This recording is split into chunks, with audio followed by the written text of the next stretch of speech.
I'm Penny ST, and I'm the host of Peace with Penny.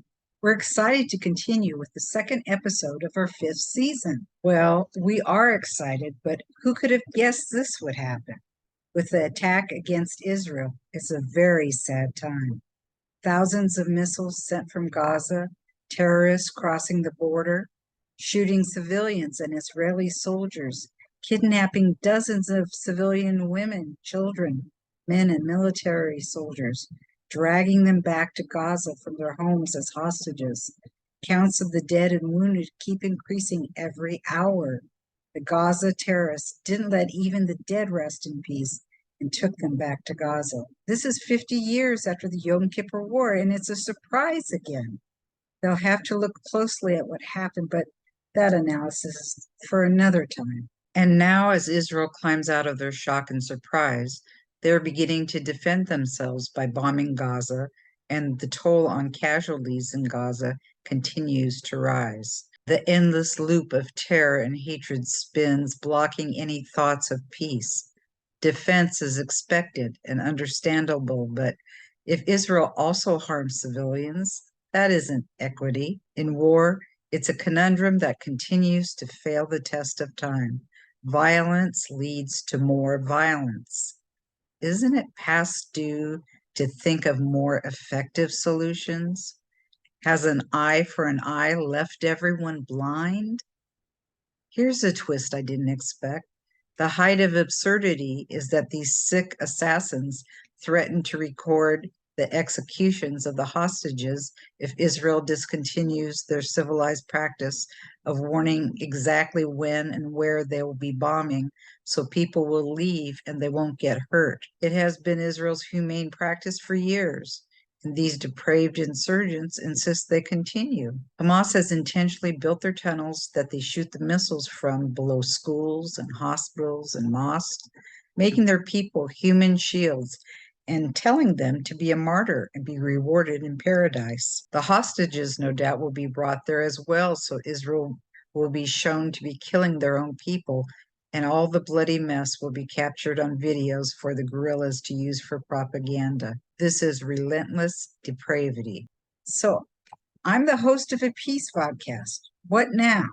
Our second interview of season 5 with Phil Saunders of Path of Hope and Peace. I asked Phil how he, his wife, and teenage daughter are doing as they spend their time in their bomb shelter safe room. And I also asked him what he wanted to do about the interview. Here's what Phil said. Hi Penny, we're now 3 days into this horror and it's just getting worse and worse, and all the indications are that we're still just at the beginning. And from a personal point of view, I can honestly say that these 3 days have been the most shocking and distressing and frightening 3 days of my entire 18 years of living here. Day one, we were blasted from complacency. I woke at 7 in the morning to the sound of thuds in the distance, followed by rocket sirens that began in our area at 8:15, and we scuttled down to our reinforced room, me, my wife and teenage daughter, and ended up spending the whole morning there because there were so many rocket sirens, more that morning than I had heard in my entire 18 years up till that point. And while sheltering there, I was exchanging lots of messages with my peacemaker partners, including Palestinian friends living in the neighbouring villages who'd had rockets fall in their villages, and we were all expressing solidarity and mutual support because we very much felt that we were in this together. And by comparison, day two was eerily calm, and I decided to leave the house for the first time and went around to Hadassah, my town, and into Ziad's town, Kusan, and everything was eerily quiet.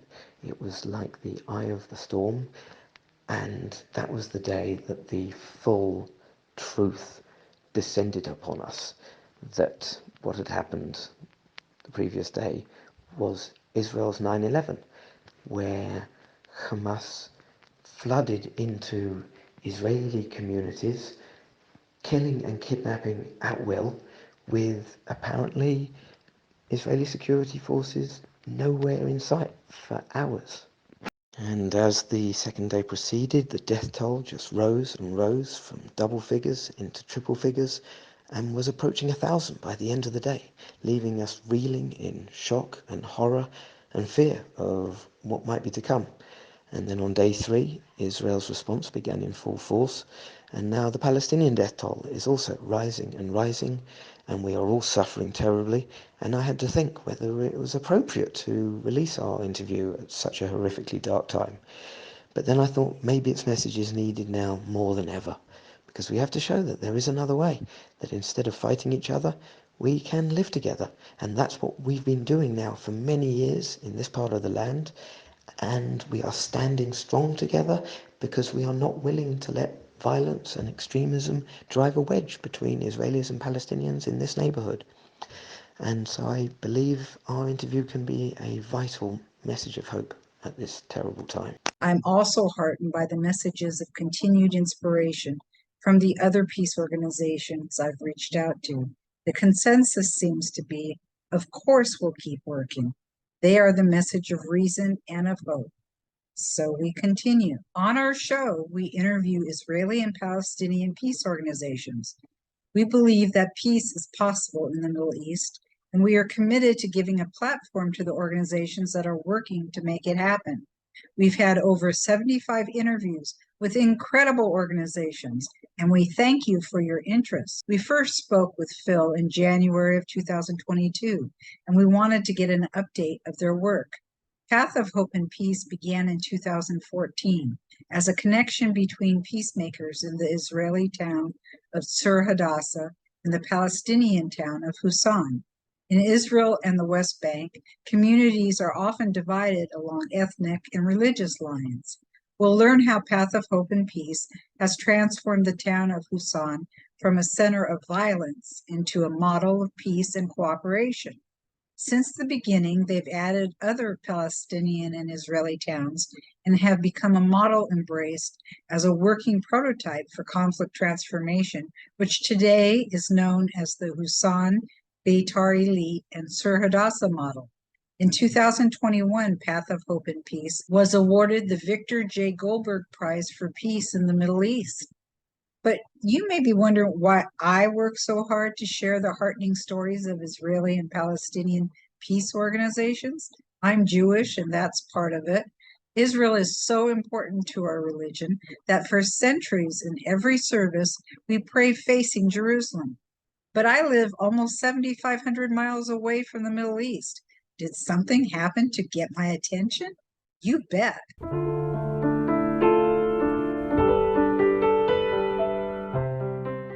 It was the summer of 2014, and for my son's bar mitzvah present, just like many Jewish parents, we wanted him to bond with the Holy Land. Oh, it worked perhaps too well.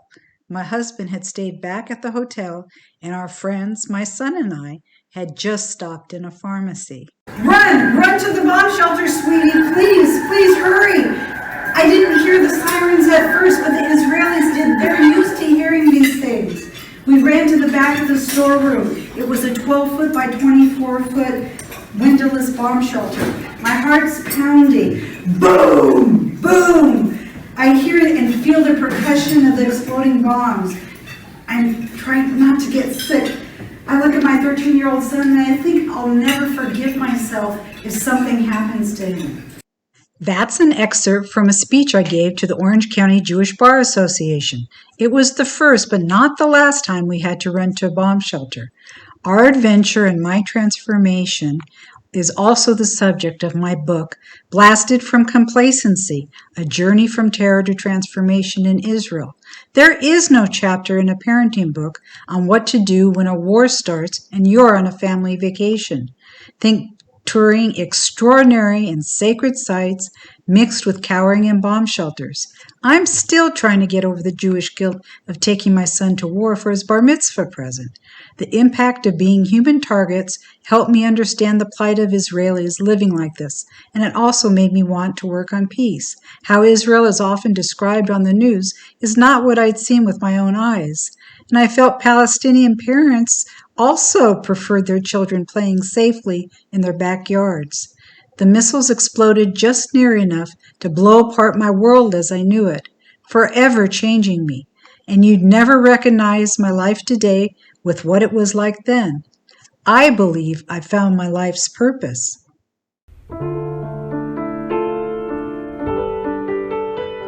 Path of Hope and Peace began in 2014 as a connection between peacemakers in the Israeli town of Sur Hadassah and the Palestinian town of Husan.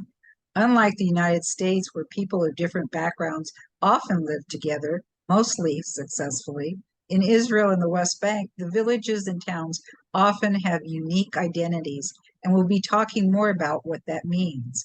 What we think will be terrific for you to learn about is how they've turned a town like Husan, at one time known for promoting terrorist attacks against Israelis, into a town of peace, and how these Palestinian and Israeli towns work together for economic benefits, and when attacks occur, they're able to maintain the peace they have worked so hard to achieve.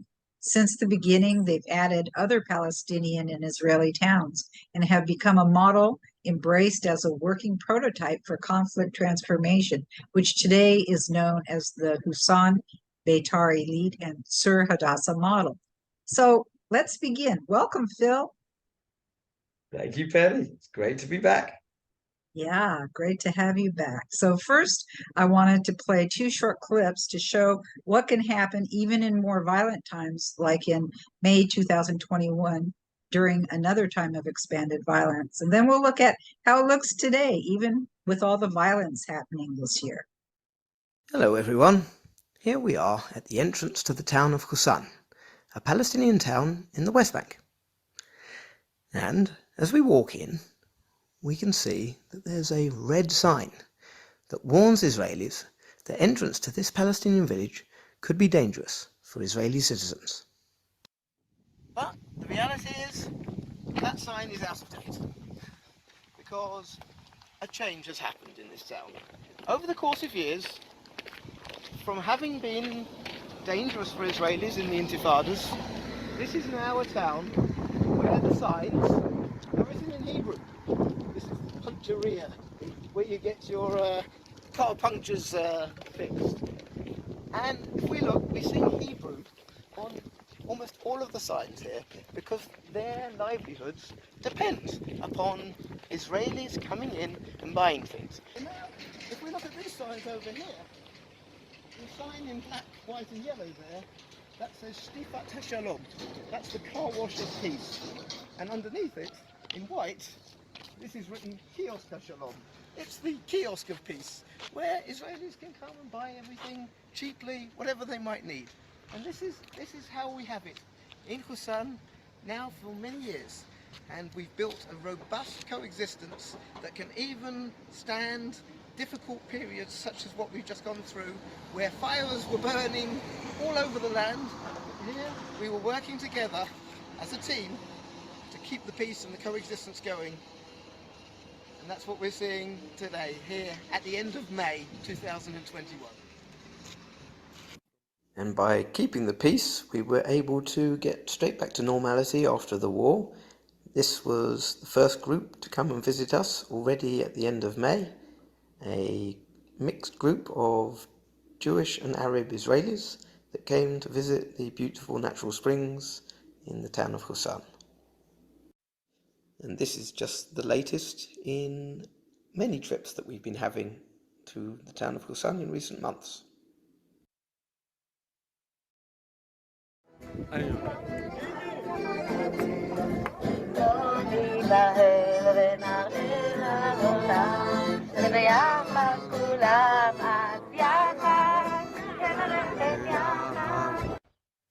Yachad is the Hebrew word for together, and in our neighborhood, Israelis and Palestinians work together to build coexistence, both at difficult times when we need to stand together in solidarity, and at happier times when we can work together and learn new skills together and build peace for the benefit of generations to come. And now we'll play a much more recent video, just so you can see that even after this last, oh, what's it been, about a year and a half of ugliness, far too much violence. 18th of September 2023. I'm back at the entrance of the Saunders. Signs written in Hebrew. And walking into the town.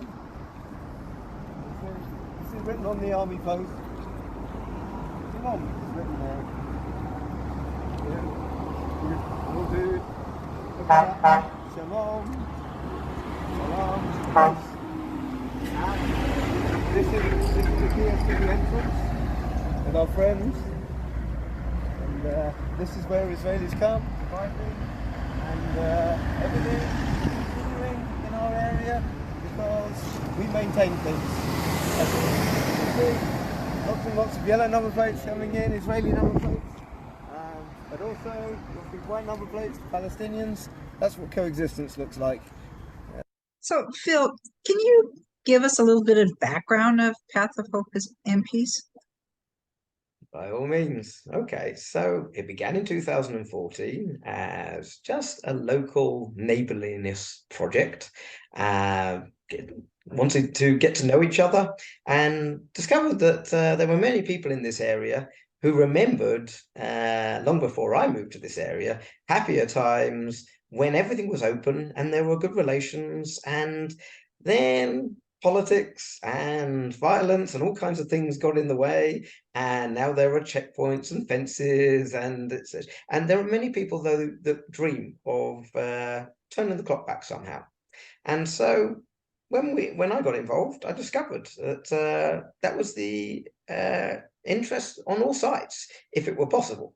And so we began working on it by starting just to get to know each other. But then pretty quickly, we discovered that there were some issues that needed to be addressed. And effectively, as I described in our last interview at the start of 2022, we basically built an economics and security partnership to change the reality of distrust and hostilities between our communities into coexistence and symbiosis. And it was a process that took several years of work, including working with all parties in this area. And we were pleasantly surprised at how willing everybody was to actually build a positive change, which benefits us all. And then 2021 was the big test when a war broke out and things broke down all over the land, including in mixed Israeli cities. And yet out here, next to the Green Line, Israelis and Palestinians managed to hold things together and keep working together. And as a result, no violence happened in our area, and we were able to keep the coexistence going. And a month later, we were awarded a peace prize, the IIE Victor Goldberg Prize for Peace in the Middle East. And that really has taken us to a new level, and we're starting to think how to take this across the entire land. So it began as a very local project, but now we have quite lofty goals, which I'll be very happy to describe. And I mean, it's just terrific. But can you describe a bit about the different towns involved? Because they each have their unique flavor, and both Israeli and Palestinian, and some Israeli town is more perhaps secular, or a blend of different Jewish denominations, and others very ultra Orthodox, and the Palestinians. And how do you all make it work? Well, yes, we have a fascinating array of identities in this area. There are Jews, Christians, and Muslims, all within a few miles of here. But I think the easiest way to describe our model is to focus on the three key towns that became the hub of this coexistence model. So I live in a town called Sur Hadassah, which is just west of the Green Line. So we are not a settlement, and we are a growing town of young families, and you could characterize us as half secular Jews and half modern Orthodox Zionist Jews. Okay, and so according to President Rivlin's famous 4 tribes speech of 2015, Sur Hadassah represents 2 of the tribes: the secular Jews and the religious Zionists. Now, the next tribe is on Could the you other define just, I know what secular Jews are, but could you just give us a couple sentences for the audience? What's a secular Jew? A secular Jew. I am one of them. I am Jewish by birth and culturally in many ways. I grew up in a Jewish community, but I'm not religious. Okay, so I lead a completely secular lifestyle, and so yes, I do not adhere to the mitzvot. So I am Jewish ethnically, okay, but I'm not Jewish religiously. And the religious Zionists, by comparison, are religious, and they are also focused on the importance of having a Jewish state. That is the principle of Zionism. So that's 2 of the tribes. Now, on the other side of the Green Line is a large Israeli ultra-Orthodox settlement named Beitar Illit. They are about 80,000 people, compared to here in Sur Hadassah, we're only getting towards 15,000 maybe. And they are very religious. They wear black hats and all the classic hallmarks of ultra-Orthodox Jewry, and they are not Zionist. So the interesting thing is, when you go into Beitar Illit, you do not see any Israeli flags. On Independence Day, there were huge Israeli flags here in Sur Hadassah, okay, because we are proud, patriotic Israelis. Beitar Illit don't really feel connected to that. They are living in their own ultra-Orthodox religious bubble, and so it's a totally different mindset. And so they represent the 3rd tribe, the ultra-Orthodox Jews, and then the 4th tribe, as President Rivlin described, are the Arabs and the others. Okay, but the Arabs are represented in our area by the town of Husam, which are a fascinating traditional Muslim town that used to be the symbol of resistance against all things Israeli, and have Like now Janine, decided. it seems today. Well, yes, that's right. So maybe you can think of Husam once upon a time was a small Janine, but they have decided to completely turn to a different direction. And I would say, okay, it's not that we turned them. Okay, they decided to try something different because they did not get good results out of violence. Violence just begets violence, and the army punished them in all sorts of ways. And so then they tried something else, and this one has worked, and they are really benefiting from it. And they do not want to go back to the dark old days, and none of us do in this area. So there are 4 tribes in this area represented by those 3 communities. But I will say that I'm now starting to look at it in a slightly different perspective because of the judicial reform crisis that has hit Israel. Yeah. And it seems as though there are 2 fundamental identities that are at loggerheads within the Israeli Jewish society in Israel. Okay, there are the Jews that connect to the Israeli identity, which is an inclusive, liberal, democratic identity. And then there are others that connect much more to the Jewish identity, which is much more focused on Jewish values and is less inclusive. It is more about Jewish rights and needs. And we have tried to pretend as though Israeli and Jewish are kind of there's no clash. Okay, but the reality is there is. Okay, these 2 things are not the same, and it's all been brought to the surface by this judicial reform.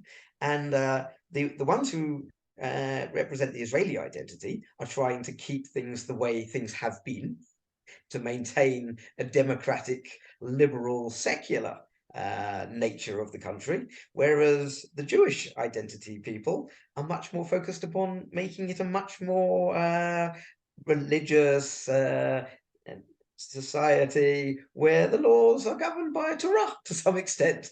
And so when I look at it from that perspective, I see that Surah Dasa represents the Israeli identity, Beit Elit represents the Jewish identity, and Hussan represents the Palestinian identity. And that's three very important identities. Yeah, I would throw in, just because this is just so simple and not complex at all, the side of the Palestinians, because we can't look at them either as a group, naturally just a group. So can you talk a little bit about the different factions that are impacting this area as well? Sure, there are many other identity groups. If we talk about the Palestinians, of course, they have Palestinian Christians, which are just around the corner in Beit Jala, and there are ones who are very modern and secular. Ramallah is a very modern, secular city, whereas Hussan is traditional Muslim, and they care very much about religious values, and those religious values are part of what enabled them to connect in a positive way to Beitar Elit, who are also very religious and traditional. And so there's an interfaith dialogue that happens between those two communities, whereas Tzur Adasa, we are not, but someone like me, I'm not religious at all. So I don't connect to Hussan on a religious level. I connect to them on a cultural level and also on a political level. I am a peacemaker, and I want to work with them to change the political paradigm and to build positive relations in this land. So different focuses, but together it's all very complementary. We all bring different things to the table. Well, they also have, as you stated, on the Jewish side, there's kind of fighting within themselves. There's also, even within the Palestinian side, violence amongst each other as well, and just to throw in something else, now we really have too many. One is too many, as far as I'm concerned. Settlers who have gone to violence as well, and so that has complicated everything. as if it wasn't complicated enough, you've got that issue also to deal with. So I will say, complexity doesn't worry me. I see it as an opportunity. Diversity means more opportunities for interaction and complementariness between us all. So you're right. Within every community, no community is a monolith. Surah Dasa, as I said, has got secular Jews and religious Jews. Beitar Elit are all ultra-Orthodox, but that does not mean they're a monolith. There are the Hasidim, and there are the Litaim, the ones from a Lithuanian origin, and various others. Okay, and of course, within the town of Kusan, there are 4 different Chamula, big families. They don't necessarily agree on everything, but we have all decided to work together, and we're not trying to blur away any of our identities or differences. But when you decide to coexist, wonderful things can happen. Win-wins can happen, even at times like this, where, yes, there are problems happening in this land again. For sure. Okay, well, let's get into some wonderful projects that you have there. And first, let's talk about what you call coexistence tourism. What is that? Okay, so it just happened. Okay, quite a few things in our work. We've just adapted to changing times, and we've seized the opportunity. And that one started because of the pandemic. Israelis couldn't fly abroad the way they normally do, and the town of Kusan has some beautiful natural springs. We're seeing a picture of them, and so Ziad, my very trailblazing Palestinian partner, and his friends decided to invite Israelis to come to the Springs in Hussan if they couldn't go abroad where they would normally go to. So a few of them started coming. This all began in the middle of 2020, and they went back home and reported that they had a fantastic time, a Palestinian town that welcomes them with open arms. They told their friends and families, and bit by bit, a trickle became a flood. Then it got featured in September, I believe, on Channel 12 News, and then everybody got to hear about it. And then there were busloads coming, and it stayed like that for a long time. Okay, even when we were allowed to fly again, still loads and loads and loads were coming, and it's still continuing. At Independence Day, Yom Ha'atzmaut this year, we had hundreds of Israelis. It was absolutely ram-packed. Okay, so yeah, it was just a wonderful opportunity, and so we recognise this is something, a way to invite Israelis from all over the land to come to a Palestinian town, meet the Palestinians, and even one visit is enough to sometimes change people's whole mindset. And but many of them came back again and again, and some of them ended up becoming permanent members of our activities and organisation. They liked it so much, and so yeah, we just seized that opportunity. But I'm just going to now talk about another one that just happened to pop up recently this year. There was right at the end of 2022, there was the Soccer World Cup, or I call it football. Okay, and what happened was a lot of the ultra orthodox in Beit Ha'Arlit, they wanted to watch some of the games, but they don't have big television screens in Beit Ha'Arlit. And there happens to be a restaurant called Bayit Boded, that means the lonely house. It just happens to be located in between, right at the intersection of the triangle between Sur Adasa and Hussan and Beit Ha'Arlit. There's a restaurant, and it's got big television screens. Okay, a Palestinian-owned restaurant, and so some of the ultra-Orthodox ended up there watching the games. And as the tournament progressed, more and more of them were coming until it was absolutely crammed with Israelis watching the games. And so when that World Cup finished, a couple of young pioneering ultra-Orthodox from Beit Ha'Arlit had an idea. Hey, let's do a project here. We've all enjoyed coming to this. So they set up something called Chulent HaShech.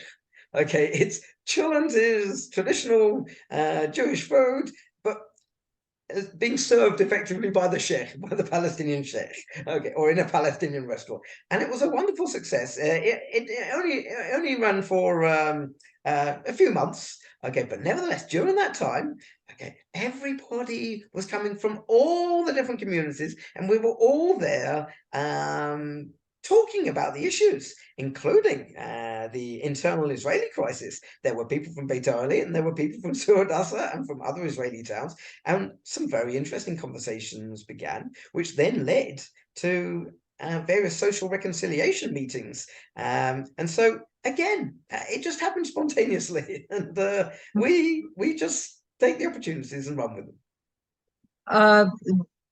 Was that the restaurant that ended up with a kosher certificate, or is that a different restaurant? That the Chulent HaShech was done with a kosher certificate in a Palestinian restaurant. Correct. So that way the ultra-Orthodox could come and eat the food that they like, but in a Palestinian restaurant, and all according to the laws of kashrut. So fabulous, really fabulous.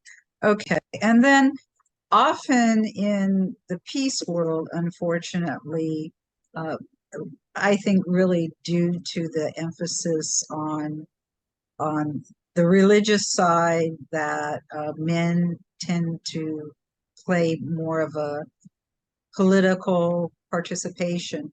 Women are often not emphasized, but you have had different programs to connect the Palestinian and the Israeli women. Can you talk about some of those? Sure. Okay. So yeah, our coexistence in this area began principally between the men, because it was based on an economics and security focus. But absolutely, we have to bring the women and the children into these projects. It's so important that everybody becomes part of it. And so what we've done now is Ziad is now the Palestinian coordinator of the Path of Hope and Peace program, but we have appointed a woman in Suadasan named Orit, and she is the Israeli coordinator. And so it's very important that we've now moved from a situation where it was being run by a group of men. It's not at all now. And we have many women actively involved. And some of the social reconciliation meetings that I mentioned that have happened have been all women. Orit has been hosting gatherings of very mixed Israeli women, some secular, some religious, some ultra-Orthodox, in her home. And because we have to adapt with the changing times. And it's not just about Israelis and Palestinians anymore. There's a whole internal crisis that we need to work on. And we believe in working on all these things together. And we believe that by working on all the different fractures together at the same time, there's so much more room to maneuver. And I would describe that the fact that we have a triangular dynamic means we can be much more effective, because often when you're just working on one clash, whether it be the Israelis versus the Palestinians, or the Israeli identity versus the Jewish identity, then you end up in a tug of war. And you don't get anywhere. Whereas if you're working on three or more, suddenly they're sort of competing, counterbalancing forces. And it's very interesting that all sorts of interesting conversations can happen. The Palestinians sometimes are the bridge between Surah Dasra and Beit Elite. So anyway, Incredible. Yeah, so I think there are things possibly to be learnt from the way we've managed to do that. But yes, back to the women, absolutely. Women are an important part of everything we're doing now. And so, for example, one of the projects that we saw just at the end of that little clip was one of my neighbours, Mark, teaching art to a group of Palestinian kids. Well, it's not just Mark anymore. Okay, there are several others, including many more women than men now, that are involved in that. And some of the Israeli women are bringing their own Israeli kids to be part of it. So it's not just Palestinian kids, it's Israeli kids as well.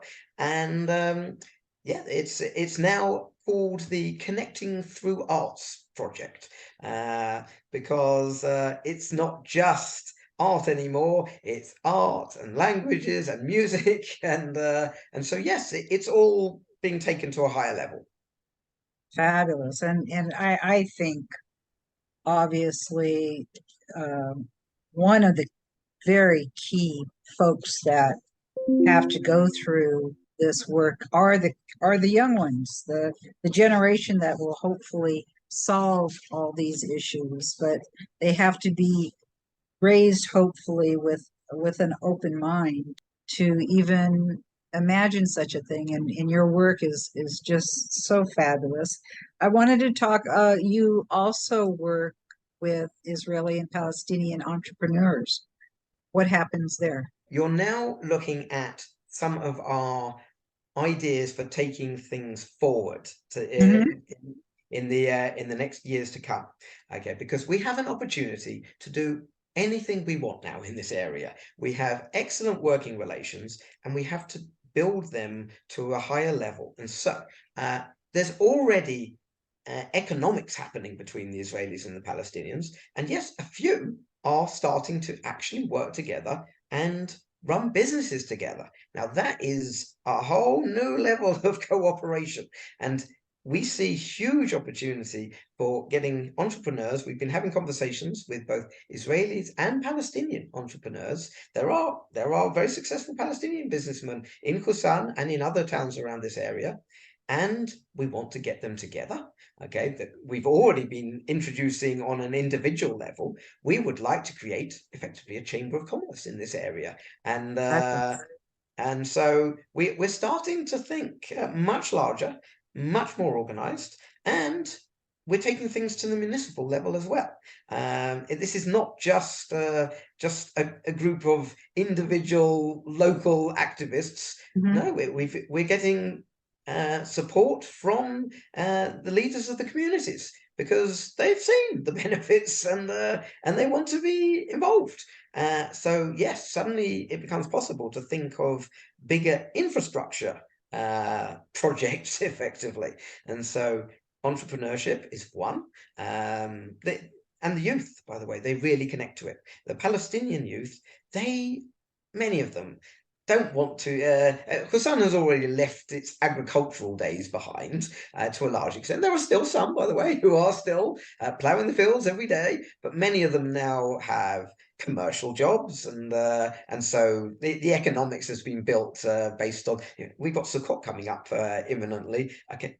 All the Israelis are going to be buying their materials for building the Sukkot in Hussan. It's the best place you can get everything far more cheaply. Okay. But many of the kids in Hussan, I can tell you, are already dreaming of, rather than being involved in heavy industry, building, construction, whatever, some of them are dreaming of being in high tech and setting up startups and that sort of thing. Right, let's make that happen. Okay, so right, we are working on it. We are gathering together people who would be interested in doing this. And so watch this space. So that's the entrepreneurship, which is in its early days at the moment. And if you continue to the next few projects, I'll just tell you about some of the other things that we've got in mind. The Abrahamic tent Absolutely. project. Okay. We need a proper meeting place. We've already identified the location of where it will be. It will be right at the entrance of Hussan. We also have the Lonely House as a restaurant, but that's not ours. We don't own that. Okay, we would like to have our own meeting place, and yes, we dream that it should be in the form of some kind of Abrahamic tent. It's very suitable, because the whole idea of an Abrahamic tent is it's welcoming to all kinds, and yeah, there are so many different diverse identities here, and we want to make everybody feel welcome and part of this coexistence that we're building. So hopefully that will be something that we are developing a budget for investing in having an Abrahamic tent and doing all kinds of activities within that Abrahamic tent.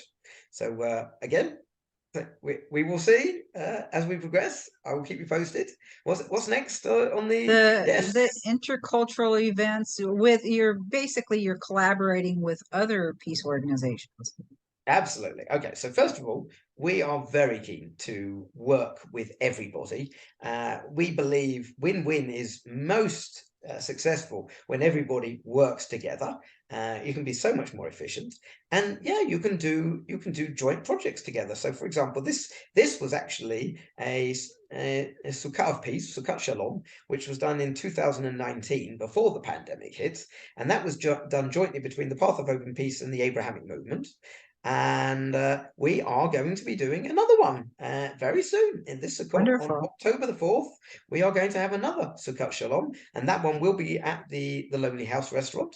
But we imagine in future we will want to do it in our Abrahamic tent. And so yes, it's very important to get people together at times of festivals to break bread together and all kinds of other things. At that one, we did kosher chicken makluba, which was I think the first time we'd heard anyone do that. And yeah, which is what? Makluba is a classic Palestinian dish of chicken and vegetables, but in order to make it kosher, we had to do things differently, because we wanted to invite. There was a rabbi speaking in that photo, and so what we did, we invited him to come early to Beit Elit. We bought some pots in Beit Elit. He then made them kosher in the mikveh in Beit Elit, and then we took them into Hussan, and Ziad's wife and her daughters, they all cooked the food in those kosher pots. And of course, we'd bought the chickens in Beit Elit as well, kosher chickens. And then the rabbi lit the fire, because that's another rule. And then it was cooked, and so we had kosher chicken makluba, which is a kosher Palestinian dish. Effectively, we pioneered, and it was Made by great. Palestinian women. Correct, absolutely. Mazel So tov.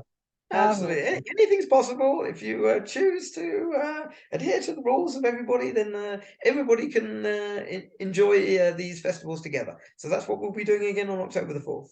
Fabulous. And another way you're able to get women involved is with your project for local farmers markets. What did you do there? Well, no, that we haven't done it yet. This is another Oh, one that we plan on doing. We have ah, identified that Friday mornings is a great time to for the agricultural people in this area to sell their produce. Israelis in Suradasa and other communities around here like to buy organic vegetables, and the way it's grown in the Palestinian towns, they are doing it the way it's been done for centuries, long before there were fertilizers and insecticides and whatever. They're still doing things in the old agricultural terraces. And so we do buy from them, but generally speaking, we have to go into the town to buy, or to buy off the. Some of them sell it along the main road. But hey, why not? Let's have them come to an area we've identified right next to the checkpoint, between all our communities. Let's have a regular Friday market. And by the way, we also did for a while. We trialed a project where we actually on Fridays had Palestinian food, cooked food, being sold to Suadasa in particular. For Friday dinners. There were quite a lot of people in Suadasa who were interested in having the filled vine leaves or the chicken dishes or whatever. Secular generally would have been mostly the customers there. And yeah, that project ran for several months again. And we're thinking of connecting it all up now. We could have cooked food, and we could have the vegetables and fruit and whatever. Yeah, so again, that's a plan. awesome. Hopefully, we will see that one coming soon. And your various environmental programs that you have.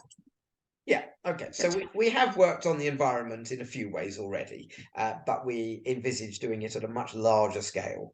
In the last interview, I talked about the fact that we work together on the issue of sewage, because in Husan and the other Palestinian towns, they do not have an infrastructure where they just flush and off it goes down the pipes. They have to collect it in septic tanks, and then there were situations where the sewage was ending up in the fields, and that's not great for the environment or anybody. And so we worked on cleaning that up and finding a much more environmental solution for that. And we are now talking with the municipalities about a proper infrastructure to handle it properly. Okay, where finally they will actually be able to be connected to the pipes. So that would be one thing, but also the tourism that happened. It's a wonderful place coming to Busan, but let's be frank, there was quite a lot of trash lying around in the fields. And so we said, right, let's start cleaning this up. And so over the years, we have dealt with a lot of the accumulated trash. And there's a field school in this area, the Kfar Etzion Field School, and they come regularly to Busan and other towns in this area to visit. And we said, listen, we're very happy for you to come, but would you mind joining us in the effort to clean things up? And so we've struck an arrangement with them that, yeah, when they're coming, they're gonna bring some trash bags, and part of the activity will be not to just swim in the pools and whatever, but actually, if they believe, as they say, in a beautiful environment, let's all work together to make that a reality. So yeah, we've already been working on that on and off, but again, we'd like to do it on a much more organized, grander scale. And when you say field school, what do you mean by that? It is something. There are various. They call them field schools. They are organizations with branches in various places of the land who love nature and also detest walls. Okay, and so we connect with them on that, because we do not want walls and fences acting as blots on the landscape. So in many ways, our vision of the future is similar. It's a beautiful land where we can all live in this land together without being separated from each other. The whole coexistence that we've built here would be ruined if there was a huge wall built between the Israelis and the Palestinians. We don't want that. The Palestinians in this area do not want that, and the people in the field schools do not want it either. So great, let's all work together. Yeah, I just had to verify that that's what you meant, as opposed to some kind of agricultural school. No, no, no. Yeah. So also you have another project, which was the preservation programs, the renovation of Hussein's ancient irrigation system. How are you involved there? Well, again, that is an infrastructure project. Okay, the pipes have been decaying, and they need fixing up. And Busan doesn't have a large budget, okay, or it doesn't get a lot of money from the Palestinian Authority, and so it's looking for other ways to fix up things. And so you'll see in other Palestinian towns around the land that they often end up getting money from US aid for infrastructure projects to improve their roads or pipes or whatever it is. So yes, we are looking to do that, because our area is a beautiful UNESCO heritage area. And those agricultural terraces, we don't want that old way of doing things to be wrecked. But yeah, it needs some investment, and there hasn't been a lot of investment in recent times. So again, we are coming up with plans to do a proper investment upgrade to their whole infrastructure.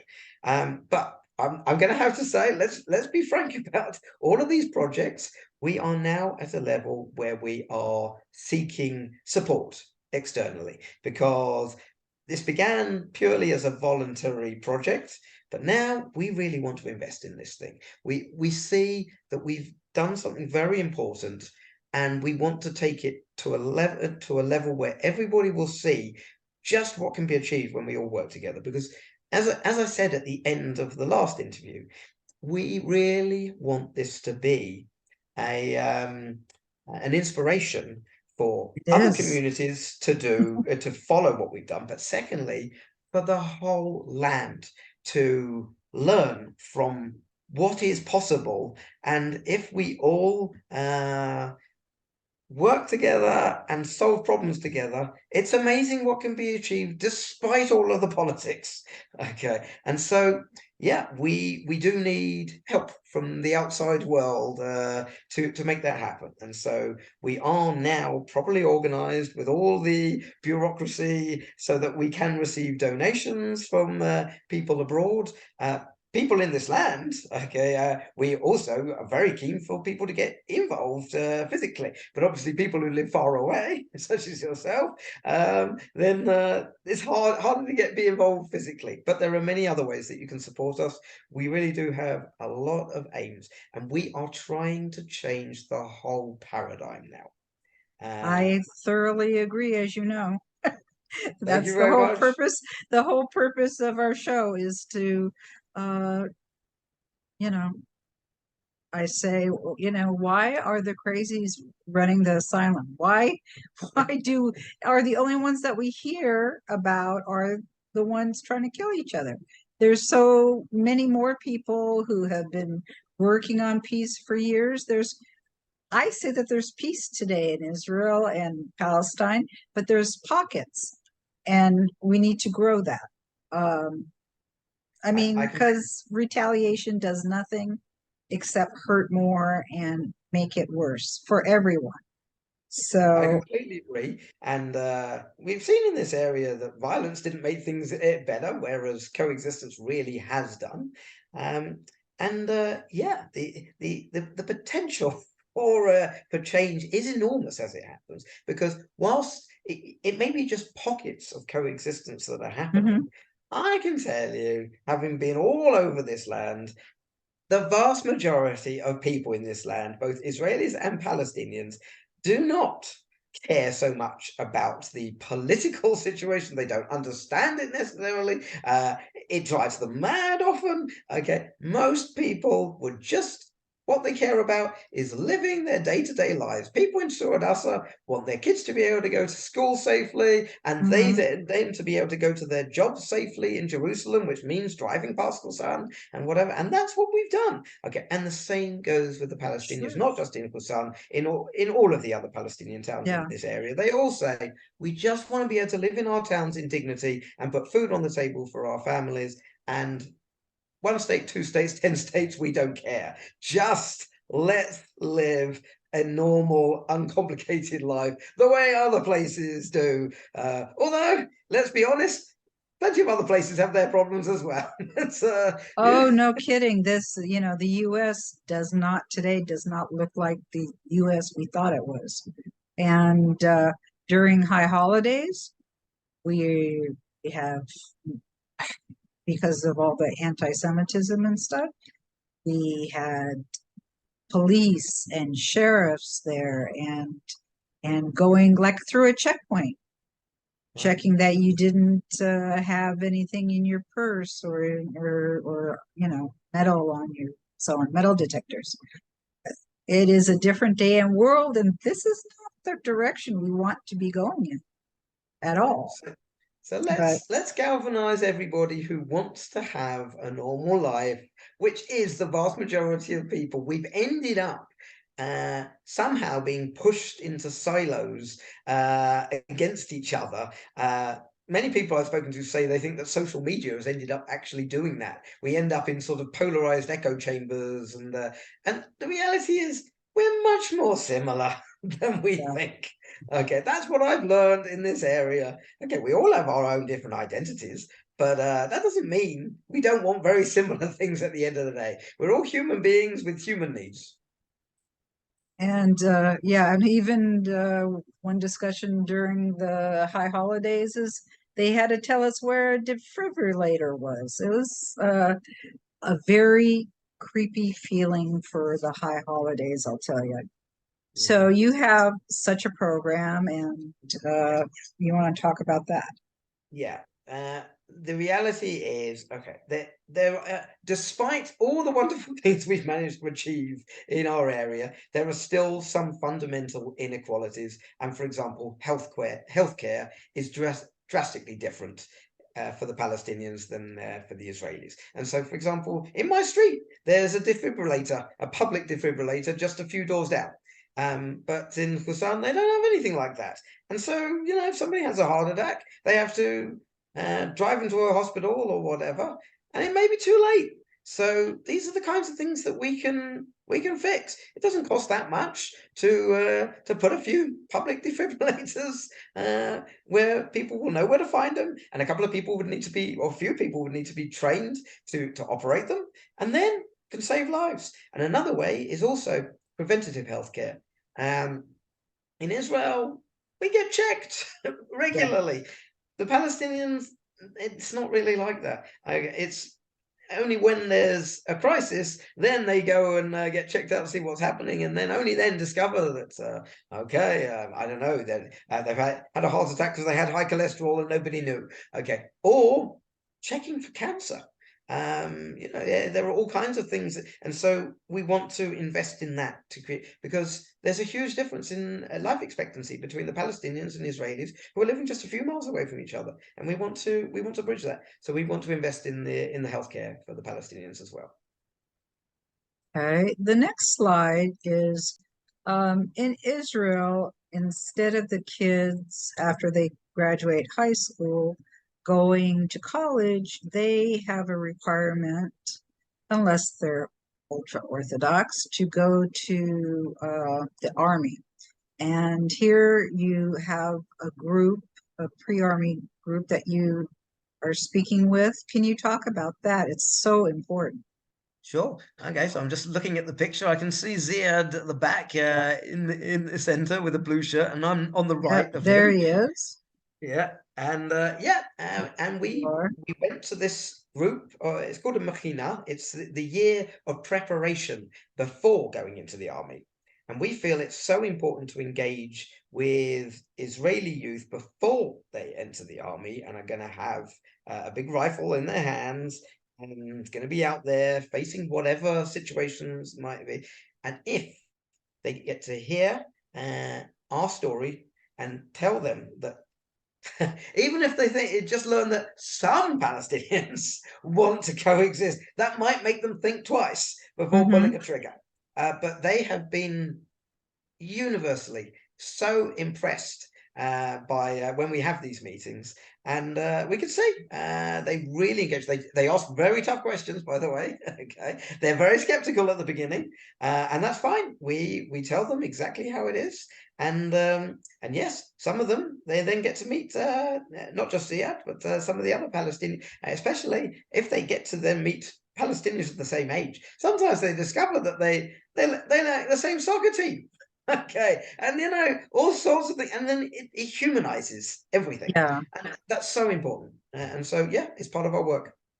I am curious because we hear about it all the time that about the anti-normalization, and Ziad is so out there and such a huge Palestinian peace activist. How does he deal with that? Well, the biggest challenge he already passed years ago. He was the one who became a disciple of Rabbi Menachem Froman, the settler rabbi for peace, and Incredible. started working with settlers long before any other Palestinians were willing to do so. And they all thought that he was a traitor and a collaborator and crossing every red line, and the Palestinian Authority arrested him multiple times. And he always just said, well, listen, I'm just doing what I believe in. We need to coexist in this land and whatever. And they saw that he didn't have a political agenda. He was just wanting to get along with his neighbors, and he fundamentally believed in interfaith peace. That's how it began for Ziad. And it's in many ways it's now moved to a much more pragmatic approach, maybe partly because of me. Okay, that because I'm not a religious person, so when he had a secular partner instead of a rabbi as a partner, I guess the focus shifted. But yes, he was able to get slowly his friends and family in his town to start working positively with Beit Elite in particular, who are settlers right next to them. And then benefits started to flow for everybody. And now everybody is seeing the huge benefits. And that's why at the entrance to the town, all the signs are written in Hebrew now. Okay, there's the car wash of peace, the carpenter of peace, etc., etc. So everybody's got on board now. So no one's arresting Ziad anymore. They are very grateful for the change. And none of them want to get dragged back to the bad old days. And so that is part of the reason we've been able to keep it going, even at tough times such as we have now. And I would point out, for example, to contrast with the town of Hawara, which I used to go through many times. It's on the way to visiting the Samaritan village overlooking Nablus, and there are all sorts of communities there. And we used to drive straight through Hawara and stop for buy food or whatever there. And it was a very welcoming town. And it's tragic what's happened there. And I believe, because Hawara now is synonymous with terrorism, at least in Israeli eyes. There have been several terror attacks there, but it does not. Is it worse than Jenin? Well, exactly the point is that it's people from Jenin and other problem areas that have come to Hawara because they see it as a soft target. If there are Israelis stopping in Hawara to get their car washed and they're waiting around outside on the street, or they're maybe, sitting in a cafe or something, it's easy to target them there. So it wasn't Hawara that turned against Israelis. It was other Palestinians with much more nefarious agendas, and they are out there. And of course, hey, there are Israelis with nefarious agendas too. Okay, we Right. have to make sure we are protected from the extremists. Mhm. And sadly, there was no such protection in Hawara. And so things have gone really downhill tragically there. And we are working very hard in this area to make sure nothing like that happens here. And the crucial thing that we have is it's not just economics. Economics on its own is not enough. You Mhm. have to, first of all, have security as well. And we've built very robust security where we're all working together to keep the peace. But also, you have to really get to know each other. And so it's not just superficial. And then you have a really strong peace model. And so, yeah, I'm very sad about what's happened to Hawara because I used to stop there all the time. So we are working together. What about this horrible proposed law threatening peace organizations with 65% tax on foreign investment, civil society? Do you feel confident that you'll keep that from being passed, or how are you feeling about that? Well, no one knows what's going to happen with the legislation. First of all, with the judicial reform and various legislation against left-wing entities, peace-building entities, all kinds of democratic institutions might be under threat. All I can say is we have decided to take a much more centrist position. We work with everybody, including settlers, for example. That already puts us in a different boat to some organizations that wouldn't. We would hope that we would manage to convince everybody, as we have done up till now, that we're not working against anyone. We're not working on a political agenda, okay, in this project.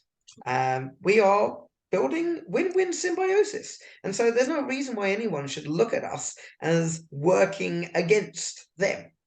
And so, yeah, we are building a whole platform on that position where we work together. And so we've brought Path of Hope and Peace now into an organization called Challenge. And I'm the chairman of Challenge now. And it's been a fantastic partnership that has happened. And it's enabled us to challenge as an organization for conflict transformation. You've interviewed Mario, who is the executive director, and we have all kinds of And ideas. also other, they have the Federal Forum, and I've interviewed two Yes. of the organizations with different peace proposals from the two-state solution, as well as I have in season 5 already scheduled 2 more. Fantastic. So yes, the Federal Forum project is another project within Challenge that we have set up to gather together people who believe in a federal solution to the whole conflict. And when I say the whole conflict, I really mean the whole conflict, because it's not just Israelis and Palestinians. Okay, there are different kinds of Israelis, and we do not want a one-size-fits-all model. And people in Tel Aviv want a totally different lifestyle to people in Bnei Brak, which is just around the corner from them. And in order to create a situation where we can all maintain our different identities and have local customs, we need to have different systems in different areas. Now, nevertheless, you need to still have some overarching umbrella, to keep everything. There are several things you can't just do each on a local project. Infrastructure, the environment, we all affect each other in these things. Okay, and so some of these things have to be done collectively. But there are other things that, for example, decisions as to whether there should be public transport on Shabbat, instead of fighting over it, we should be saying, hey, in some communities, no problem. In Tel Aviv, let there be buses on Shabbat. But in Bnei Brak and Beit Areli, they don't want it. They shouldn't need to have it. So a federal arrangement, the classic example is Switzerland, where they have different areas called cantons in Switzerland, but in different other countries call them different things. In Canada, it's provinces and whatever else. But you have different areas having different local rules. And so Yeah, we are pursuing now in Challenge conflict transformation at multiple levels. One is at the grassroots level, connecting communities. That's what we've done in Path of Hope and Peace. But we are also seeking institutional engagement, working at higher level with other organizations and even with government ministries and whatever. We want to work with everybody. And a federal paradigm is a whole new way of looking at all of these different fractures, both the internal Israeli fractures and the fractures between Israelis and Palestinians, and trying to solve them all in one go. Well, we're coming to the end, but I wanted to ask you quickly how you got into all of this. You're originally from England and you made Aliyah to Israel, and what got you into all this peace work? So yeah, I grew up as a Jew in London, and I got used to meeting all kinds of people in London. It's a very cosmopolitan city. And then I was minding my own business when an Israeli girl moved into the next room in the apartment, and we liked each other, and we got married. And then I'd had enough of British weather, and I said, "Hey, let's try living in Israel." And so we moved to Tel Aviv for many years, and I was involved in various peace activities while I was there. But then when we decided to move to Adassa, and it was my wife who found it, so I'm very grateful to her that she picked such a wonderful location, then I really got much more actively involved because I'm right at the green line. And the opportunities in this area are enormous. And I want to say, every challenge we view as an opportunity. That's part of the ethos of Challenge. Mm-hmm. Every kind of difficulty, Ziad learned from Rabbi Froman, the heart of the problem is also the heart of the solution. So anytime you've got a problem, start thinking of it as a potential opportunity. And at Challenge, we challenge preconceptions. We think if you just stay stuck in the old mindset, you're never going to get anywhere. And we challenge the status quo. We do not believe that we are resigned to be in perpetual conflict. We believe it is perfectly possible. We've done it here in this locality in miniature. Let's now do it across the whole land. Well, on that wonderful note, and I hope it happens sooner rather than later. Thanks so much, Phil, for telling us about the wonderful work that Path of Hope and Peace has been able to achieve, even in the times of violence. I hope you're able to take your model throughout Israel and the territories. Absolutely. And And can I just say, thank you so much, Penny, for everything you do. Okay, without being able to tell people about what we do, we can't spread the message. And so it's so important what you do. Thank you so much on behalf of all of us. thank you. Next week, we're excited to speak with the producers of Hope in the Holy Land, Todd Moorhead and Justin Cron. We originally spoke with them in May 2021, before their film Hope in the Holy Land was released.